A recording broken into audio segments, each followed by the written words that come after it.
बिस्मिल्लाहिर्रहमानिर्रहीम। अस्सलाम वालेकुम नाजरीन, आप को अपने चैनल पर खुश आमदीद कहते हैं। नाजरीन, इलेक्शन 2024 का बाकायदा तौर पे ऐलान हो चुका है और इलेक्शन की सरगर्मियाँ जो है बड़ी तेज़ी से जारी हैं। तो हम भी अपने चैनल पर आपकी खिदमत में पाकिस्तान के जो कौमी असम्बली के हलके हैं उनकी तफसीलात आपके सामने रख रहे हैं कि टिकट किसके पास है,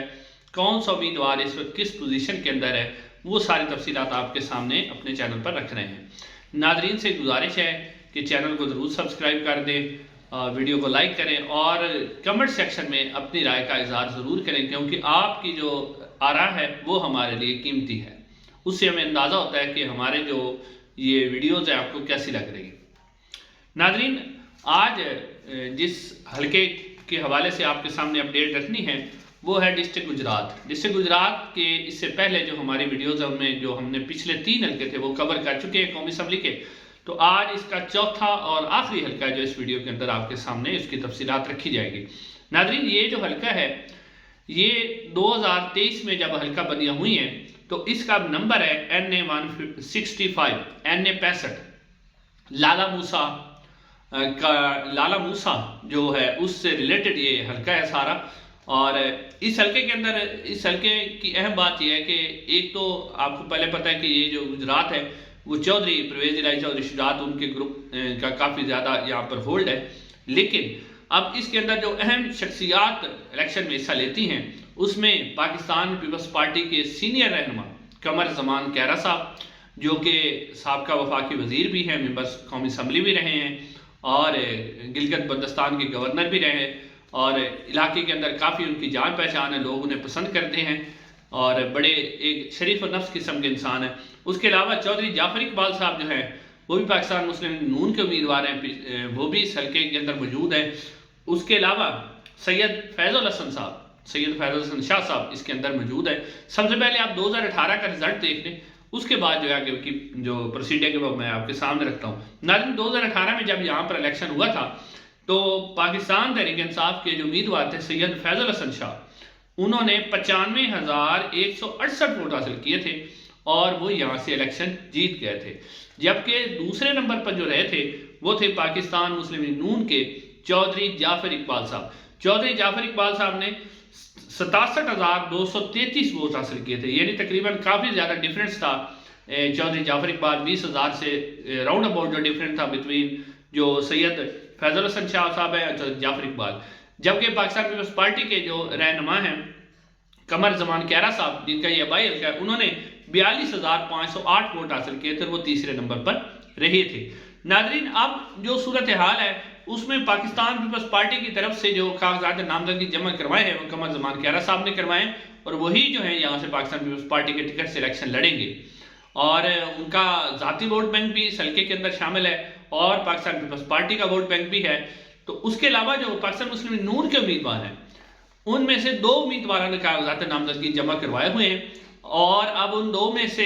टिकट जो है वो किसे मिलता है ये तो आने वाला वक्त ही बताएगा। पहले तो वही है जो साबका उम्मीदवार 2018 के चौधरी जाफर इकबाल साहब, उन्होंने पाकिस्तान मुस्लिम नून की हैसियत से यहाँ से कागजात नामजदगी जमा करवाए हैं और उनकी ख्वाहिश है कि टिकट उन्हें मिले। उसके अलावा एक और उम्मीदवार नज़ीर अब्बास साहब है, उन्होंने भी यहाँ से कागजात नामजदगी जमा करवाए हैं और उनकी भी ख्वाहिश है कि पाकिस्तान मुस्लिम नून जो है उन्हें टिकट दे। अब उसके अलावा जो है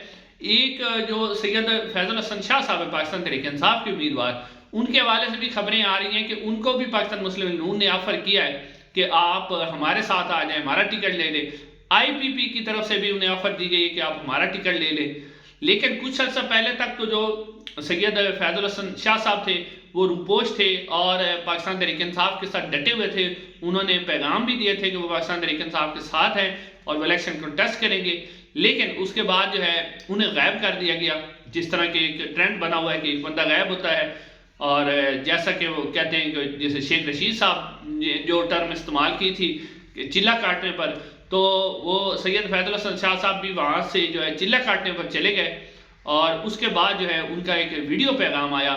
जिसमें उन्होंने कहा कि वो पाकिस्तान तहरीक इंसाफ भी छोड़ रहे हैं और अब देखते हैं कि और उन्होंने कहा कि मैं आज़ाद हैसियत से यहाँ से इलेक्शन लड़ूंगा। तो अब यहाँ पर अगर आप देखें तो पाकिस्तान तहरीक इंसाफ का कोई मजबूत कैंडिडेट नज़र नहीं आ रहा, यानी सैयद फैज़ुल हसन शाह साहब اگر تو واپس پاکستان تحریک انصاف میں آ جاتے ہیں اور ٹکٹ پر الیکشن لڑتے ہیں پھر تو ٹف کمپٹیشن ہوگا، لیکن اگر سید فیض الحسن شاہ آزاد حیثیت سے الیکشن لڑتے ہیں تو پھر جو ہے پاکستان تحریک انصاف کے لیے یہ حلقہ تقریباً خالی نظر آ رہا ہے، فی الحال کوئی مضبوط کینڈیڈیٹ پاکستان، ویسے تو بہت سے لوگوں نے کاغذات نامزدگی جمع کروائے ہوئے، کچھ وکلا نے بھی جمع کروائے ہوئے ہیں، لیکن کوئی ڈومینیٹ جو مضبوط کینڈیڈیٹ ہے وہ نظر نہیں آ رہا۔ یعنی اگر آپ دیکھیں تو اس وقت اگر سید فیض الحسن شاہ صاحب آزاد حیثیت سے الیکشن لڑتے ہیں تو ان کا ذاتی ووٹ بینک بھی ہے، لوگ ان کے ساتھ ہیں، اس کے علاوہ جو ہے چودھری جعفر اقبال اور جو نذیر عباس ہیں ان میں نون لیگ میں ذرا ٹائی ہوگی، اس وجہ سے جو ہے کہہ سکتے ہیں کہ ان کا ووٹ بینک بھی تقسیم ہوگا، اور قمر زمان کیرا صاحب بھی ایک بڑی شخصیت ہیں۔ تو اب تک کے جو سرویز ہیں وہ بتا رہے ہیں کہ سید فیض الحسن شاہ صاحب اگر آزاد حیثیت سے بھی الیکشن لڑتے ہیں تو ان کا ذاتی ووٹ بینک اس حلقے کے اندر موجود ہے اور وہ پی ٹی آئی کا ووٹ بھی ان کو ملے گا۔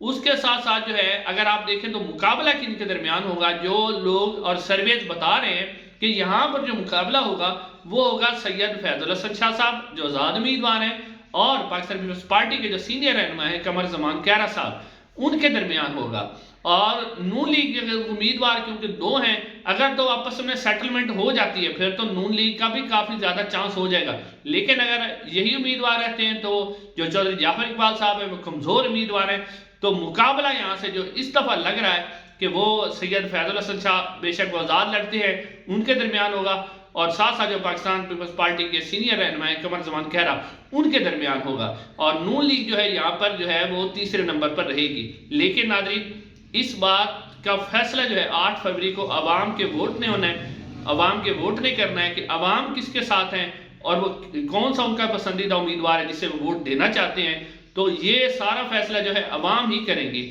اور عوام کا فیصلہ ہی بہتر فیصلہ ہوتا ہے، کیونکہ کسی بھی جمہوری ملک کے اندر عوام کا جو فیصلہ ہوتا ہے اسے ہی بہتر فیصلہ سمجھا جاتا ہے۔ ناظرین آج کے لیے اتنے، چینل کو سبسکرائب کیجئے گا، انشاءاللہ اگلی ویڈیو ملاقات ہوگی۔ السلام علیکم۔